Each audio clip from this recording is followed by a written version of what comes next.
Would you give the bank $1 if you could make 20? Would you give the bank $5 if you could make 15? Most of us, as it relates to how where our money's sitting, there's mainly three buckets. And those buckets are the income that we make from the job or the W-2 job or the self-employment or the rental income that we have. And then our nest egg, whether that's an IRA, 401k, 403b, or some type of vehicle that we're putting money away for a future use. And then there's our home. And in most cases, not all, but in most cases, this vehicle and this vehicle ends up being what we will pillage in order to be able to take care of our home. And what I'm ultimately saying is a lot of times we will do whatever we need to from an income perspective. If we need to put some type of down payment onto our home, we will go after our traditional retirement accounts, borrow whatever we need. We will withdraw, take the tax and penalty hit from whatever we would need, just so that we can make it happen to make sure we're in this home, whether it's to pay off the home or just to qualify to be able to receive that home.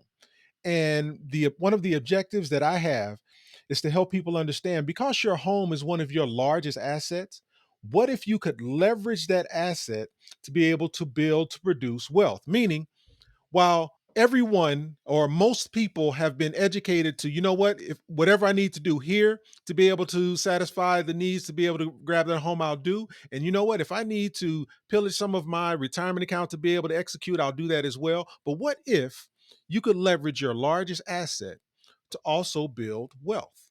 Meaning it should look more like these two vehicles feeding whatever that vehicle is you're using to generate wealth. And this is kind of built based off age, meaning if I'm 18 to prior to retirement age, this is the path that I'm going as it relates to these two vehicles. And then if I'm at retirement age, 9 times out of 10, yeah, I still have income, but I'm focused on that post retirement income to be able to accomplish. And the reason I wanted to share this vehicle is because as we walk through how people have identified their goal and how we have kind of gone through specifics to understand what that goal should actually look like, what I kind of focus my attention on is where are the opportunities here and where are the opportunities here to be able to support building wealth over time. Initially, this gentleman, 60 years old, and he had a fairly solid understanding of where he was headed, meaning he's good on retirement. He's got his social security, he's got his pension, he's fine there. What he had been watching me and my wife over time, and what he wanted to do was wonder, is there an opportunity for him to be able to leverage a skia, leverage a MPI plan to be able to build wealth? And so obviously the question is, what's the goal? Well, from his perspective, and again, he came prepared. His goal is to supplement his income if he can, but ultimately, hey, I don't have life insurance. Man, I would love to be able to leave a legacy for my children. And this is where I learned, okay, he has insurable interest. So upon learning he has insurable interest, it was okay, what can we use here to be able to accomplish this goal? And knowing that he's fine in retirement, this supplemental income, usually when people talk about life insurance, what they're really saying is, I don't want to be a burden. So if something were to happen to me, I want to make sure my family's taken care of. And they're saying, you know what? If there's an opportunity to leave a legacy, I would like to do that as well. And so as we started to peel back layers, what we learned is yes, he has this home that has a fair amount of equity in it, so there's an opportunity to leverage that. Time horizon isn't necessarily a concern specifically for him. So how long the income being placed into this vehicle is required doesn't necessarily matter because he's fine in retirement from his perspective. It's really more time horizon around how long it will take for his money to double. How long would it take for his money to compound to be able to be placed in a position to do other things? And then, wow. So if he has children and he's focused on legacy, is there an opportunity to leverage someone other than himself to accomplish this same goal? It wasn't even on his radar. It was, how can secure compound interest account, how can building wealth apply to me so that I can then take care of everyone around me, versus is there a win-win opportunity here for all of us to be able to leverage a vehicle to be able to support not just him, but also the family, meaning generate wealth. maybe adding a trust into this situation. So the highlight was really understanding or digging into some of these details, asking some, I'll call it better questions, to be able to not just hit his goal, but also kind of flush out or detail specifically what's required of each of the individuals involved. And if you remember in Cal's particular story, just the fact that he wanted to um, pass on wealth to his children, like that's a common thing that people Right. put say a list as one of their goals. However, in that same statement is like a key, right? Is the goal to leave wealth to your kids, or is the goal to generate wealth for your kids? Because there is a big difference. If you're leaving wealth, that means that they have to wait for you to Right. kick the bucket until you get to see them thrive and win with that too. So Right. I don't think that that's really what everyone would prefer, but that is what they think the options are. And that's many of us, most of us, because that's what we think life insurance is, right? There's a consistent theme that's going to come out through this as well, and it's the conditioning part. Then there was Tania. Her objective was, you know what? I am looking to free up cash flow. I've been watching you guys, I've been watching your velocity banking videos, and hey, there's an opportunity for me to be able to grab a debt tool and focus on being able to free up some cash flow. Why? My main objective to free up that cash flow is I want to pay off my home. And I want to pay off my home so ultimately I can be debt free. And then once I'm debt free, I can then focus on producing some type of secure compound interest or get my compound interest working for me so that I can then retire early.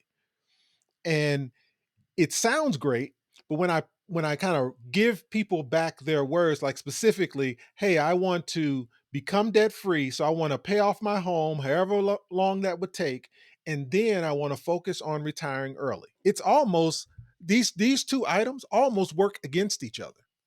Meaning, if I have a 30-year mortgage and it takes me 10, 15 years to pay off my home, and then after that 10, 15-year period or 20 years, however long it takes for me to pay off my home, after I pay off my home, then I'm going to focus on what it looks like to be able to retire early. Like, how is that even possible? We have to kind of peel back the layers and go, you know what if you can absolutely accomplish both? Again, if this is an actual goal, accomplish both, but focus on how do you pay yourself first. And so, because she had, kind of worked, she'd watched the videos and kind of understood some of the steps. She came to me already prepared with, you know what, I've already been approved for a HELOC, so there's an opportunity here to be able to use that HELOC from her perspective to become debt free. And what were able to break down was, you know what, where you thought you were from a cash flow perspective isn't. And then in addition, you've got this vehicle that you've already been approved for. What if you could leverage both? Meaning leverage the cash flow that you actually have, along with this debt tool that you just received, this home equity line of credit. Leverage them both to accomplish the true goal, which is retire early, which is generating wealth. Because if you're in a position where you can retire early and you have the wealth generated, paying off your home is kind of a pretty simple thing to do, meaning you can use that income that you've generated or that wealth that you're now generating to be able to address that home if required. One interesting part about this piece is, hey, um, I need to increase my cash flow. It's peeling back the layers on where does your cash flow currently go today? In doing so, what we learned in this specific example was, hey, um, I'm doing velocity banking based off what you guys said, and I'm putting extra money on all of my bills to hopefully pay them down. If she fully understood velocity banking, then why would she be putting extra money on other bills as they came due? Because remember, velocity banking is about the debt tool specifically. So if you're putting all of your income into the debt tool, you're actually paying the minimums on everything else. And so in peeling back some of the layers around what she fully understood around velocity banking, we learned that actually she doesn't only have $150 in cash flow. She actually has considerably more. It's just that her money wasn't necessarily focused in the proper direction. So it was making whatever adjustments we needed to make sure we focus on the true mission. The true mission is freeing up cash flow and leveraging this debt tool to be able to, whether it's pay off debt or build wealth, whichever the case. And then what if we put that cash flow to work and put it to work in a vehicle that can actually produce a return.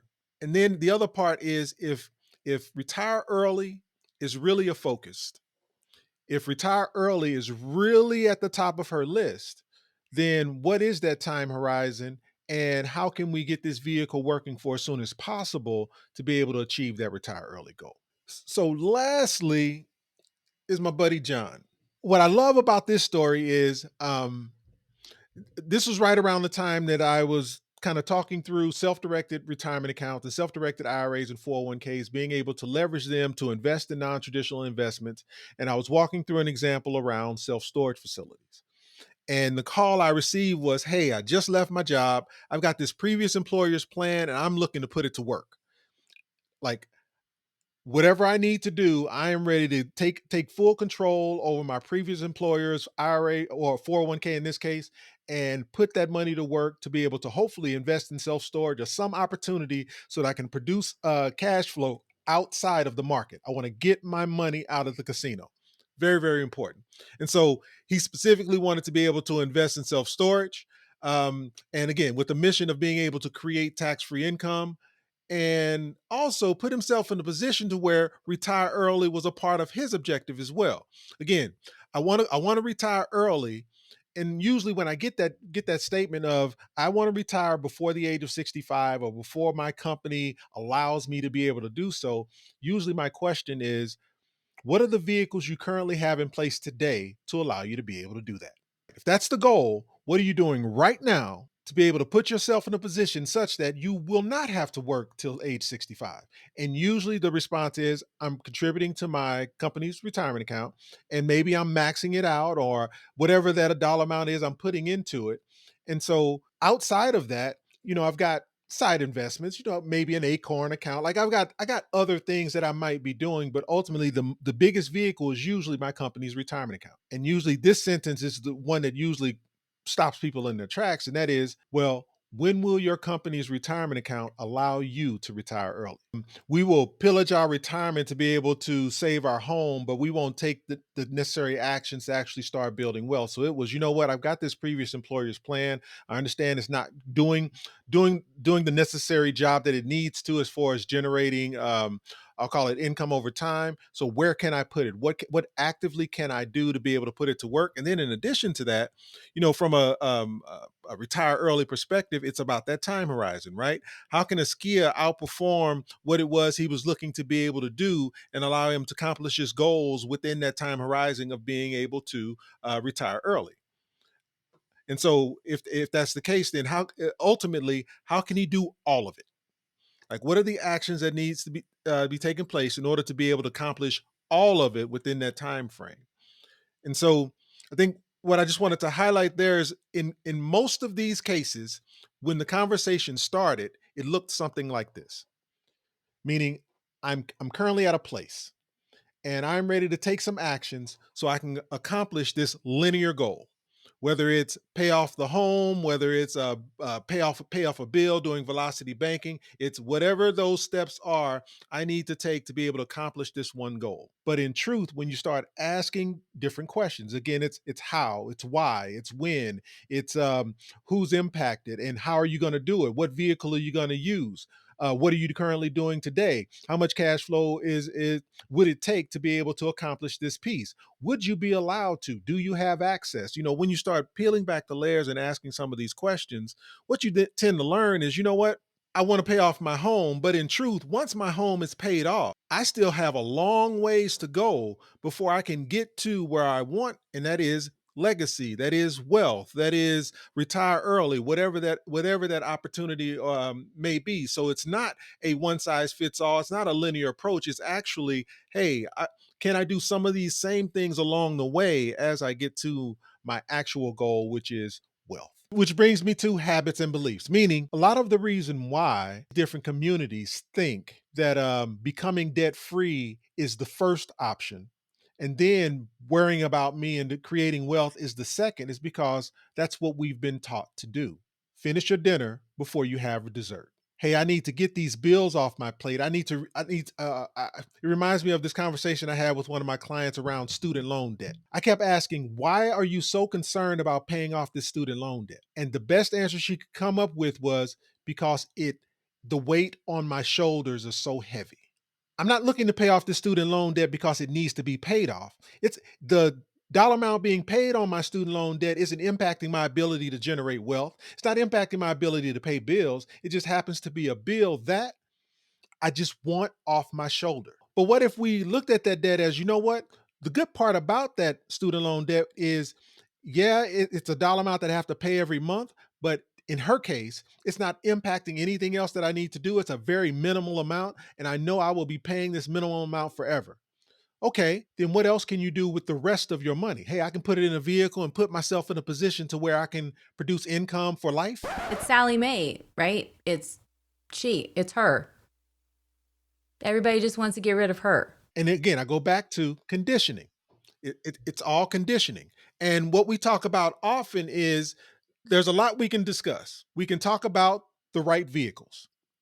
We can talk about the right knowledge, meaning we can share this information all day long. We can go over this over and over and over again, talking about how you can leverage these other vehicles to be able to produce wealth. But none of that matters, whether it's the right knowledge or the right vehicle. Those things don't matter if here we are struggling with understanding how this can actually benefit us. And that's where going over this multiple times, reiterating it, repeating it, saying it over and over and over again allows it to kind of sink in that, you know what? My conditioning is wrong. There's some people that benefit other than me because of my conditioning. You know who pays off, who benefits from you being debt free? The company that you paid that bill off. So the bank or the creditor or Sally Mae. Those are the people that benefit from you being debt free because you being debt free does not generate wealth. You being debt free does not put you in a position to where you can build income. So how about we focus on us? And to focus on us, it's all about that wealth equation. So the generating wealth is what? Pay yourself first.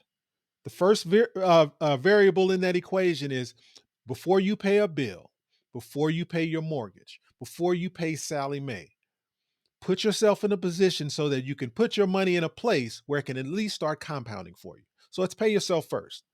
And when should you pay yourself first? It's not tomorrow. It's not after you pay off your car.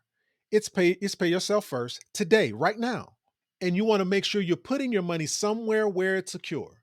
So maybe you don't have a secure compound interest account yet. That's fine. Can you at least put your money in savings where you're not making much, or high yield savings where you're making a little bit more? But at least pay yourself first today, and you place that money somewhere where you can get it compounded. And then we identify what that vehicle needs to be to get your money compounded. We educate, we learn, we focus on, hey, what are those vehicles out there today that can help me retire early if that's the goal? What are those vehicles out there today that can do better than my current company's retirement account? What are those vehicles out there today that can allow me to reduce risk, get my money out of the casino? So, regardless of who's president, regardless of whether Elon Musk goes to the moon or not, my money will be protected and I won't be concerned as to what tomorrow brings as it relates to how I'm generating wealth. And then the last piece is OPM, using leverage to grow your money faster than you can do on your own. We're going to leverage someone else's money at a low interest rate, put that money to work. We're going to pay back the money that we owe, but we're going to make more than what it is we owe on the money. So therefore, we keep the spread. And because we're allowed to keep that spread, that allows our money to compound faster than it would have been had I not had that additional leverage to begin with. It's no different than why we want a HELOC in place of a mortgage so that we can leverage the equity in our home today, not when I sell the home, not when I cash out refi, but I can leverage the equity in my home right now by debit card to put that money to work. Because if I can put that money to work, I can build income for myself. And again, so as it relates to what's the goal, when you've been conditioned to understand or believe that, hey, I need to become debt free, I need to hit all of my baby steps, and then I have to once I've done eating my dinner, then I can have dessert and start to build wealth. it's kind of understanding the impact of all of that. Meaning, how many compound cycles are lost if I am waiting till 15 years before I start building wealth? And so if you've connected the dot that, you know what, whoa, 15 years is far too long for before I can start focusing on what I need to be able to start generating wealth, then you know, hey, maybe I need to go a different path. And then in addition, I get it. The becoming debt free is a thing. But if I'm debt free tomorrow, if I wave a magic wand and I no longer have that mortgage payment, one, how long did it take me to do it? And what did I win? What was the benefit of me becoming debt free? Or is there a better way to leverage the debt that I have to start generating wealth? What do I mean? Well, maybe if I have my mortgage and maybe I have a second position home equity line of credit, or maybe I have a first position home equity line of credit in place of my mortgage, can I leverage the money or the equity that is inside of my home to be able to put myself in a position so that I can start building wealth? And then the last piece is, this is a big one to me. To me, this is the start of it all. It is pay yourself first. Once you accept the fact that, you know what, before that cable bill is paid, I'm going to take care of me, right? Before I put my kids in little league, I'm going to make sure the household is being fed first. I am going to pay myself first today. And I think once you start there, I think everything else is secondary. Meaning, okay, if I make $100,000 a year and I'm putting $10,000 away in a secure compound interest producing vehicle that is designed to produce income, then okay, I can take that 90,000 and do whatever those things are I wanted to do. I can go back and do the baby steps. We can pay off the mortgage if that's the goal. But because I'm paying myself first, I know I've got this vehicle that's generating or putting myself in a position to where I can generate wealth. And then once you realize, man, how powerful this vehicle is, you end up pulling back from, wait a minute, why was I paying off my mortgage again? What I actually need to be doing is putting as much as I can into this vehicle, because I know that the more I put into this vehicle, I'll be able to pay off my home in my sleep. But in addition to that, there's a certain amount of income that I'd be able to achieve as well. When we talk about what is the goal, it's really around making sure we examine, like, peeling back the layers on that what. When it starts out with, man, I would just love to be in a better position to have more cash flow. Let's say you have that cash flow tomorrow. Then what? Let's go beyond that. You got the additional cash flow. Now what? Man, I would really love to be able to pay off my home. Okay, magic wand, you've paid off the home. Now what?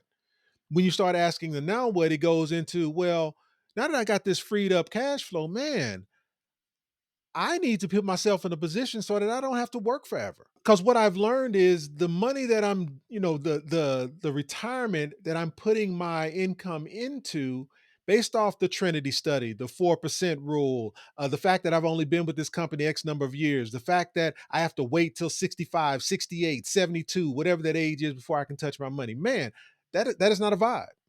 So, can I put this money to work now so that when that time does come, I'm in a better position? Or maybe I'm already approaching retirement age. I'm 50, 51, 52, and I realize that, you know what? The 250,000, the 150,000, the 335,000 that I have inside this 401k is not going to be enough. So while I'm over here focusing on whether or not I can pay off this house, man, I need to transition my focus so that I can pay myself first, put myself in a position to where other things can take place. So you peel back those layers and also understand why. Why is this even a thing? You know, how do I go about creating that generational wealth so that my family will never have to deal with the challenges that I'm dealing with? So, is it possible that I can not only put myself in a position to be able to retire early, but I can also set up generations after me to never have to deal with these things? Is there a vehicle that exists? And then ultimately, we haven't talked any about inflation today. I think I highlighted a little bit in one of our previous client examples, but safeguarding against inflation. If we continue on the path that we're on, meaning let's take everything that we've talked about today out. I am just going to work every day, putting my money into my company's retirement account, getting the match that I'm receiving, and I expect by the time I retire, that's going to be enough. But then you learn 15, 20, 30 years from now when you go to retire that not only is my retirement account not where it needs to be, that dollar that I started contributing 30 years ago is not the same value 30 years from now. Inflation has done something. So therefore, not only do I not have enough in my account, now it even costs more to be able to sustain my lifestyle. So not only do I have less retirement than I needed, the dollar isn't worth the same. So, right, I need to either work longer or never stop. How do I identify where that goalpost should be? Meaning, what are those actions we should take to put ourselves in a position so that we can safeguard ourselves against inflation, right? So, it's very similar to your approach to velocity banking. Meaning, before you can do velocity banking, you have to understand your numbers. You have to understand what's going in, and you have to understand what's coming out. Because based off that difference, you know how much you have available to you to put to work. But why do you identify the goal though? Well, you work backwards. Meaning, what is if the goal in high level? If I make six figures a year and my objective is to have six figures in retirement, what's my time horizon? Is it 30 years? Let's say it is. Then okay, if I need a six-figure income in 30 years, what does six figures look like 30 years from now? And so that's where you bring in inflation. I need to go to the inflation calculator, dump in that 100,000 using the whatever the inflation rate is. What does 100,000 need to be in 30 years? And once you see that number, that gives you a better understanding and or idea what you need to do as it relates to paying yourself first. And let's be truthful. $100,000 30 years from now, you may learn that, whoa, the amount that I need to pay myself today, I literally cannot do and be able to live. But here's the piece. At least you learned that today. You didn't learn that 20 years from now when you thought you were going to retire in 10 to learn that you know what this figure that I was going after I am so far away from that that I probably can't retire. You learned that 30 years prior so at least you know that everything you do is intentional. So when I start paying myself first, maybe I'm just going to start with the $500 a month that I have. But as I get those bonuses, as I get that tax return, as I grow in my company, as I get promotions, as things start to improve in my life, I'm doing less buying stuff and things and elevating my lifestyle to match my income. I'm doing more to place my income in a position to where it can work for me so that I can hit that whatever that inflation number would be in the future because I've already done the math.